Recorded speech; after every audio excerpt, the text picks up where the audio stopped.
Hello students, नमस्कार। समावेशी शिक्षा के अंतर्गत हमारा शिक्षा के परिप्रेक्ष्य में जो सब्जेक्ट चल रहा था उसका हम अध्ययन कर रहे थे, जिसमें हमने अब तक शिक्षा के परिप्रेक्ष्य में लास्ट अध्याय में अध्ययन किया था और इसके बारे में जाना था। शिक्षा क्या होती है, शिक्षा का अर्थ जाना था, सामान्य अर्थ जाना था एवं इसका विशिष्ट अर्थ जाना था।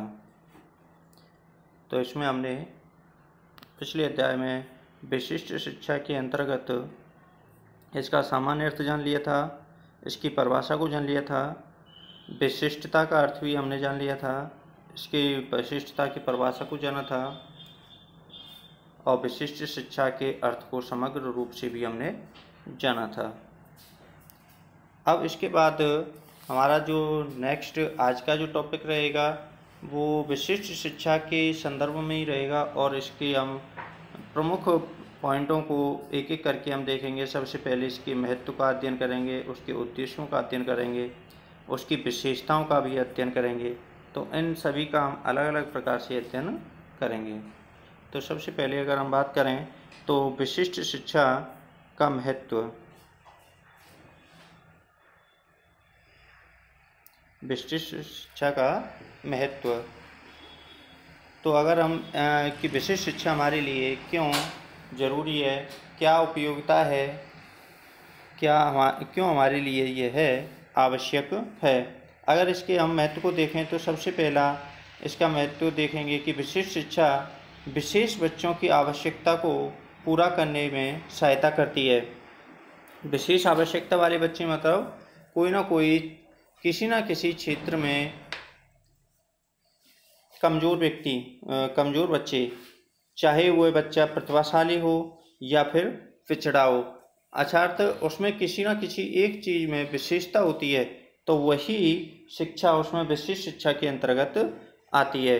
चाहे तो वो प्रतिभाशाली बालक हो या फिर कोई किसी भी चीज़ से अक्षम बालक हो, वो सभी विशिष्ट शिक्षा के अंतर्गत आएगी। दूसरा अगर हम बात करें तो विशिष्ट शिक्षा विशिष्ट बच्चों के समाज के साथ समायोजन में भी सहायता करती है, अर्थात यह उन बच्चों के समाज के साथ साथ समायोजन का भी एक हिस्सा होती है। तीसरा, विशिष्ट शिक्षा विशिष्ट बच्चों की पहचान व निदान में सहायक होती है, अर्थात अगर अगला पॉइंट अगर हमें देखें तो बच्चों की जो समस्या को पहचान करती है व उसका निदान भी करती है। और यह एक जो विशिष्ट शिक्षा की जो प्रकृति है वो कैसी है,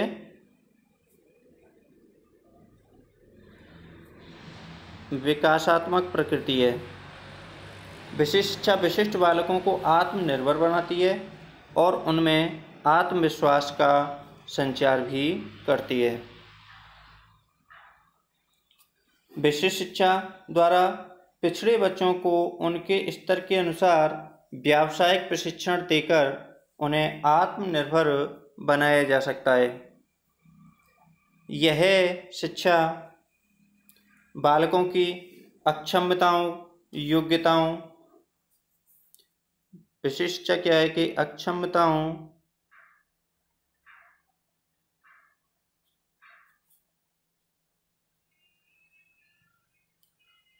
योग्यताओं,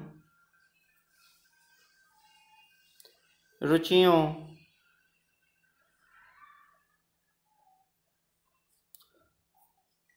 अभिरुचियों,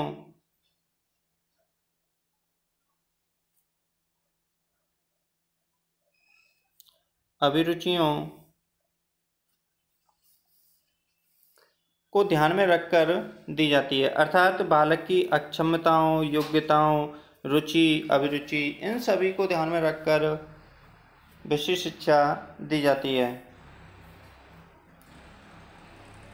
विशिष्ट शिक्षा सार्वभौमिक प्रकृति की शिक्षा है। यह शिक्षा सभी प्रकार के विशिष्ट बच्चों को दी जाती है, चाहे वह किसी भी धर्म, जाति, लिंग,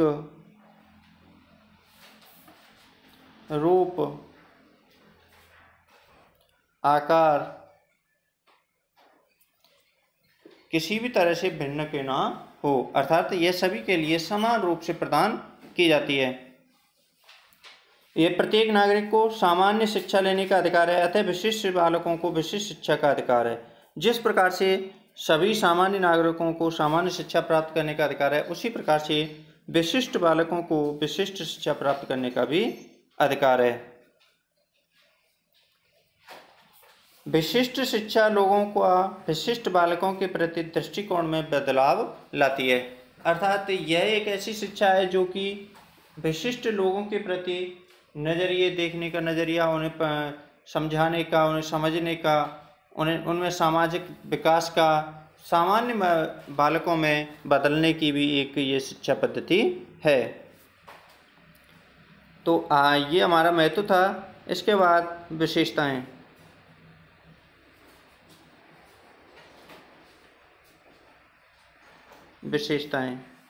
अगर इसकी विशेषताओं को अगर हम देखें तो विशेष शिक्षा साधारण शिक्षा का एक रूपांतरण है, अर्थात ये एक सामान्य जो शिक्षा है उसका एक दूसरा भाग विशिष्ट शिक्षा है। ठीक है।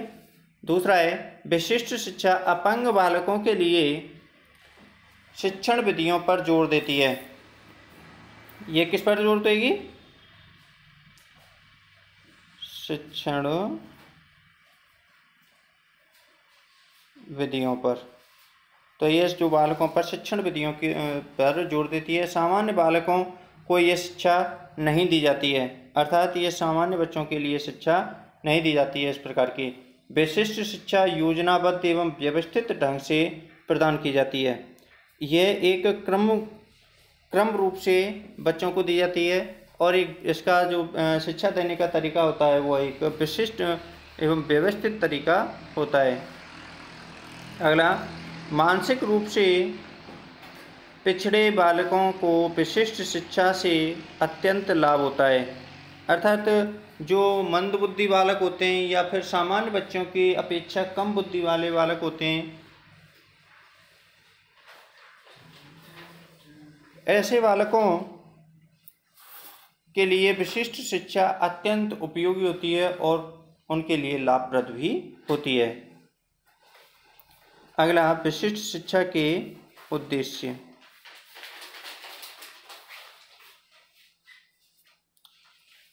प्रत्येक शिक्षा व्यवस्था तथा संस्था के कुछ लक्ष्य एवं उद्देश्य होते हैं। जैसा कि मैं आपको पहले भी बता चुका हूँ कि इसमें हम कोई भी किसी भी प्रकार का हम कार्य करते हैं तो उस कार्य को करने के दौरान हमारा कोई ना कोई उद्देश्य निहित उसमें रहता है कि हम अमुक कार्य को करेंगे तो इस कार्य से हमें अमुक उद्देश्य की पूर्ति हो जाएगी।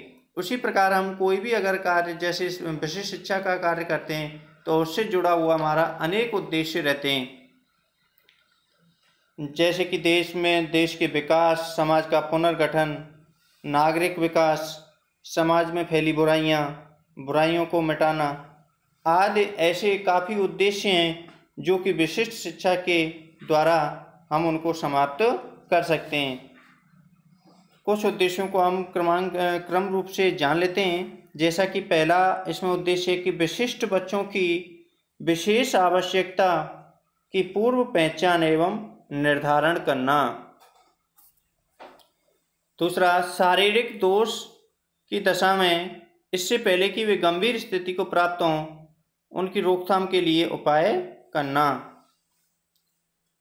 अगला, विशिष्ट बच्चों को इस प्रकार शिक्षित करना ताकि वे अपने आप को समाज में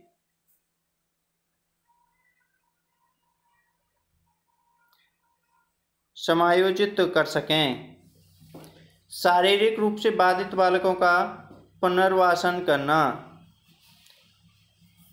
विशिष्ट शिक्षा का मुख्य उद्देश्य विशेष बच्चों का सर्वांगीण विकास करना है।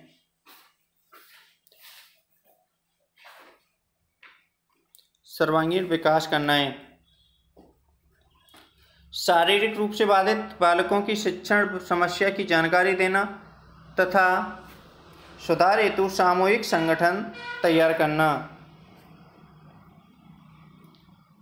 विशेष बच्चों को इस प्रकार का वातावरण प्रदान करना जिससे कि वो देश की मुख्य धारा से जुड़ सकें। यह शिक्षा विशिष्ट बच्चों को प्रेरणा प्रदान करती है ताकि वे अपने जीवन के उद्देश्य को प्राप्त कर सकें। विशिष्ट शिक्षा विशिष्ट बच्चों के माता पिताओं को निपुणता तथा कार्य कुशलता के बारे में समझाना तथा बालकों की समस्याओं की रोकथाम के उपाय करना है। शिक्षा की राष्ट्रीय नीति के स्वयं एवं जीवन यापन के आवयूहों का क्रमबद्धता से निर्धारण करना। इसके बाद अपंग बालकों में यह इच्छा पैदा करना कि वे सामान्य बच्चों के समान गतिविधियों में भाग ले सकें। हम कई बार देखते हैं कि अपंग बालकों में एक हीन भावना जागृत हो जाती है और जो कि जिस क्षेत्र में वो अक्षम होते हैं उसी के बारे में उनकी मानसिक स्थिति दुर्बल हो जाती है और वो इसके बारे में ज़्यादा सोचने लगते हैं। और हमें इसके बारे में उनको इस प्रकार का उनमें आत्मविश्वास जागृत करना चाहिए कि वो सामान्य बच्चों के समान ही कार्य कर सकें। तो मैंने अभी आपको विशेष शिक्षा का महत्व समझाया, उद्देश्य समझाए, विशेषताएं समझाई। तो इनको आप पुनः दोबारा से रिवाइज करिएगा। तब तक के लिए धन्यवाद।